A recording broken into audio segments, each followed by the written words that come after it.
Assalamualaikum warahmatullahi wabarakatuh. Halo semuanya, kembali lagi di podcast Mata Najifah.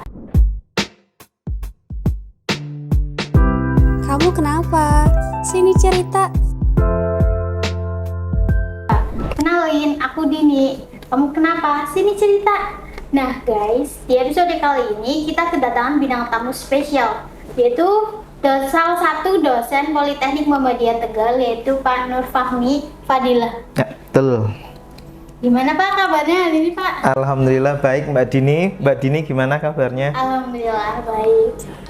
Jadi tema kita hari ini itu tentang Pak Fahmi itu kan baru ngajar ya Pak di sini. Ya, betul. Nah, terus kita mau sharing-sharing kesan Bapak itu ngajar di sini gimana gitu. Ya. Oke, sebelum lanjut kita mau nanya tentang Pak Fahmi sebelumnya itu sebelum ngajar di sini itu emang udah ada niatan mau ngajar nggak sih? Ya, jadi kenalan dulu ya Mbak Dini. Saya nama lengkapnya Nur Fahmi Fadilah. Kebetulan diberi amanah bisa ngajar di Politeknik Muhammadiyah Tegal, yang insya Allah nanti tahun ini akan menjadi Universitas Muhammadiyah Tegal ya. Kebetulan saya ini dulunya lulusan Unsud S1, S2-nya di Unsud.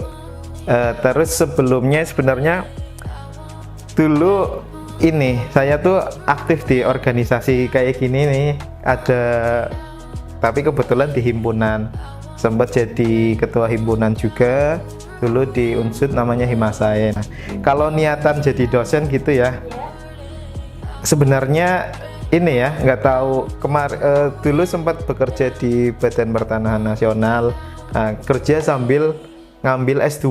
Nah, kebetulan habis itu ada pas di Politeknik Muhammadiyah membutuhkan dosen, ya saya masukkan lamaran dan alhamdulillah bisa bekerja sama, bisa ikut membangun Politeknik Muhammadiyah Tegal gitu. Berarti dari pas kuliah itu apa nggak ada niatan emang buat ngajar?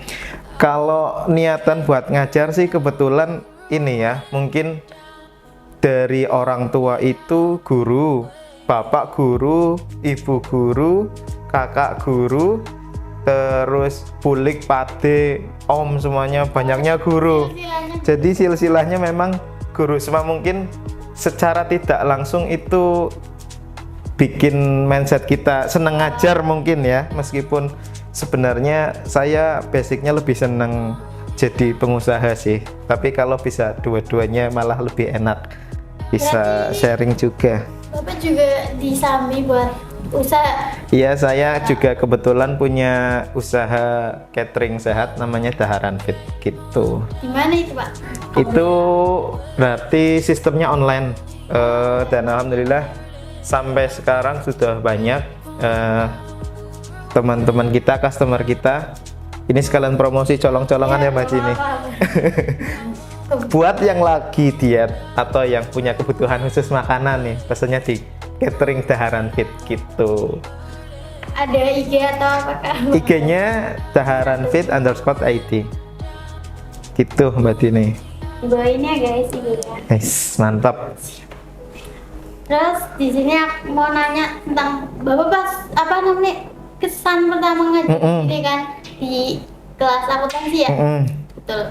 Terus itu kesannya gimana? Boleh cerita? Jadi kalau kesan ya Mbak Dini, saya mau cerita ini nih, hal unik ya. Dulu ketika pertama kali ngajar ya, kebetulan kan saya ini ya ngajar ya, mungkin kalau nongkrong mungkin masih terlihat seumuran ya.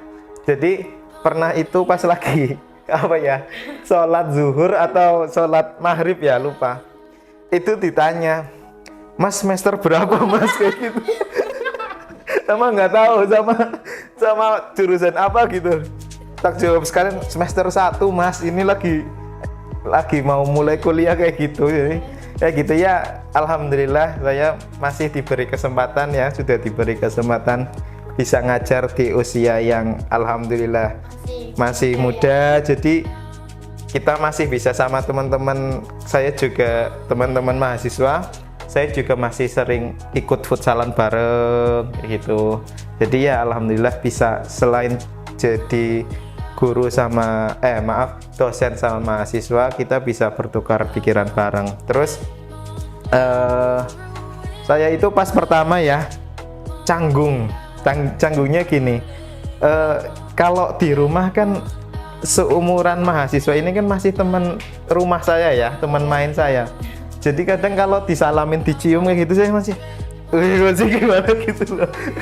Kadang kalau di luar itu saya nggak mau, karena kadang nggak enak ya. Tapi ya menurut saya itu ini ya, rasa respect ya, dari adab yang sangat bagus dari mahasiswa Politeknik, karena meskipun kita berjarak lumayan dekat, tapi mungkin dosen-dosen senior ini menanamkan adab yang baik ya sama mahasiswa di Polmu gitu sih. Itu bentuk nyatanya pendidikan karakter di Polmu gitu. Terus Pak Fahmi kan di sini tuh ngajar bahasa Indonesia sama matematika. Itu apa ya, di kelas itu gimana Pak? Muridnya kan itu termasuk mata kuliah yang mungkin bikin boring. Ya kalau saya memang ini ya, kebetulan basicnya di bisnis kayak gitu. Jadi kalau untuk mata kuliah matematika kayak gitu, terus mungkin akuntansi kayak gitu, saya sangat menguasai. Jadi ngajarnya tuh enak ya. Kadang juga meskipun kata orang itu sulit ya, tapi bagi saya itu nyaman kayak gitu loh. Bagi saya menyalurkan ilmu ke teman-teman mahasiswanya juga enak kayak gitu.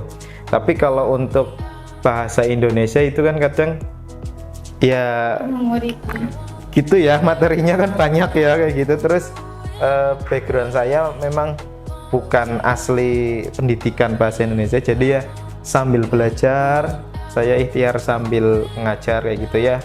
Alhamdulillah berjalan sampai sekarang ya masih lancar saja sih, dan insya Allah ya yang saya rasakan teman-teman dari, kalau untuk yang matematika itu kan dari akuntansi ya, itu mahasiswanya pintar-pintar ya, cepat menyerap ilmunya gitu.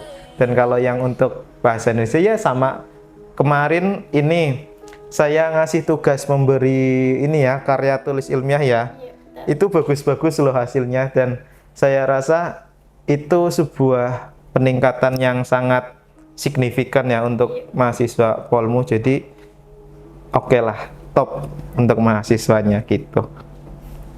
Menurut Bapak ada nggak sih apa ya yang mahasiswa yang susah diatur gitu pas pelajaran Bapak? Ada nggak sih? Kalau mahasiswa susah diatur ya, dari zamannya saya kuliah mesti ada. Mesti ada. Jadi ya saya menanggapinya dengan santai ya, nggak terlalu yang sepaneng kalau dibilang seperti itu. Jadi selagi mahasiswa itu masih mentaati peraturan, mungkin ada koridor-koridor ya pemakluman, itu fine-fine aja sih. Yang penting tidak melanggar norma-norma yang berlaku ya di masyarakat kayak gitu sih. Gitu. Kami buat pertanyaan selanjutnya itu, ada nggak sih Bapak pesan buat mahasiswa Polmu? Ya, kalau untuk pesan-pesan ya, saya rasa gini, ini kan mungkin universitas yang baru berdiri ya, apalagi ini dari Politeknik mau menuju ke universitas gitu ya. Nah, yang pertama pesan-pesannya saya untuk teman-teman mahasiswa, jangan minder. Yang pertama, jangan minder sama teman-teman dari universitas lain ya, baik itu yang negeri atau yang swasta gitu. Soalnya kalau saya melihat dari penugasan kayak gitu ya, karena saya juga kuliahnya di negeri baik S1 dan S2-nya, itu sebenarnya teman-teman mahasiswa Polmu ini sudah sampai di tingkat itu. Jadi kalian itu kadang mesti masih ada rasa minder-mindernya ya. Kalau ketemu teman-teman yang mungkin di Kayak lebih iya kan, berbeda gitu ya. Misalkan kalian di swasta ya nggak masalah, itu proses adaptasi ya. Tapi yang ingin saya tanamkan ya jangan minder, itu pertama ya. Karena kalau kita udah dari awal kalah mental, secara teori itu kecerdasan kita akan menurun.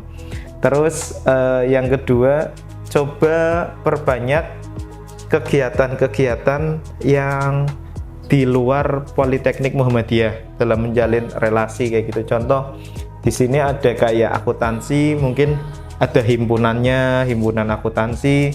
Nanti join ke teman-teman himpunan akuntansi, mungkin mesti ada ikatannya, himpunan akuntansi se-Indonesia gitu. Nah, nanti dari situ kalian bisa membawa nama harum Politeknik Muhammadiyah, Universitas Muhammadiyah Tegal. Terus yang ketiga, coba cari info-info lomba ya, lomba untuk teman-teman mahasiswa. Jadi kita selain dari karya, hidup dari karya, kita juga harus ikut kompetisi-kompetisi kayak gitu. Itu tujuannya apa? Supaya mental kita itu jiwanya pengen bertumbuh gitu loh. Jadi nggak jalan di tempat, cuma melakukan aktivitas yang reguler kayak gitu. Kuliah pulang. Kalau dulu katanya apa ya, kupu-kupu ya. Iya. Ada kupu-kupu, ada yang kura-kura, kuliah rapat. Nah, itu dulu saya masuknya yang kuliah rapat. Tapi alhamdulillah ini sedikit cerita ya. Jadi misalkan teman-teman aktif di ini apa, UKM ya, UKM apa? Ini UKM apa? multimedia. UKM multimedia, terus mungkin UKM lainnya gitu. Jadi jangan takut kita ikut UKM atau himpunan atau aktivitas organisasi mahasiswa lainnya ya.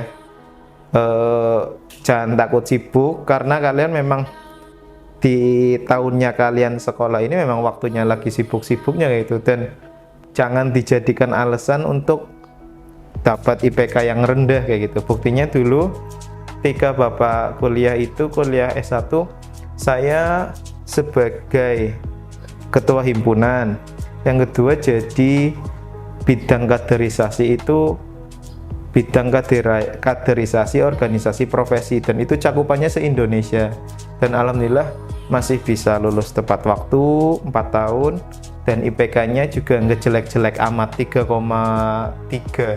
Jadi ya alhamdulillah di waktu itu belum ada yang kayak A, B, B kayak gitu. Jadi cuma A, B, C, D kayak gitu. Gitu Mbak Dini. Nah guys, itu semua sharing-sharing dari Pak Fahmi Nur Fadilah terkait beliau ngajar di sini dan pengalaman-pengalaman beliau mengajar gitu. Dan saya memetik pesan ya dari Pak Fahmi bahwa kita sebagai mahasiswa swasta nggak boleh namanya minder. Kita harus percaya diri terus bahwa kita itu nggak boleh di bawah dari universitas lain.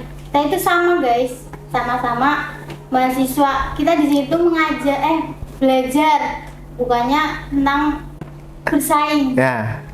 Kita itu di sini tuh sama-sama belajar. Jangan ada yang namanya persaingan. Jadi harus lebih aktif lagi dalam kuliah ini guys. Jangan jadikan kuliah ini buat cuman belajar. Jadi kita harus cari pengalaman ya guys. Jadi ini tuh jenjang yang bakal kita tempuh di dunia pekerjaan. Oke, kurang lebih seperti itu pesan untuk kalian semua. Oke guys, sekian. Jangan lupa like, comment, and subscribe. Dan nantikan konten-konten kita selanjutnya di podcast Mata Najwa. Assalamualaikum.